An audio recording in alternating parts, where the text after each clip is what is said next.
जय जगन्नाथ सांग मैंने नमस्कार पुणी थे स्वागत करुच्चे आ गोटे मिनी ब्लॉग को सबुदिन बाहर को जावा तो मो पक्षे पॉसिबल नुह कारण मु गोटे वर्किंग लेडी नुह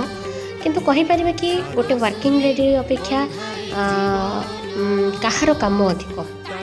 गोटे पुअर काम अधिक ना गोटे झीवर काम अधिक एमती बहुत कथा कहते पुआ मैंने कहते आमर काम अधिक झील मैंने कहते आमर काम अधिक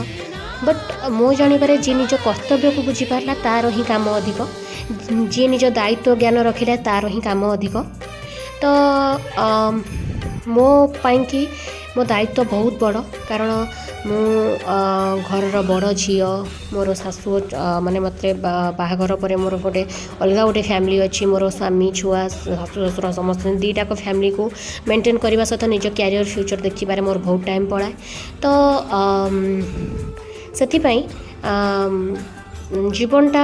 बहुत छोट निज कर्तव्य बुझिकी निज दायित्व बुझिकी सबु जिनस जदि नहीं आणिकी थोई पारिबा ना तो जीवनटा बहुत सुखमय लगे और शांति प्रदान करे तो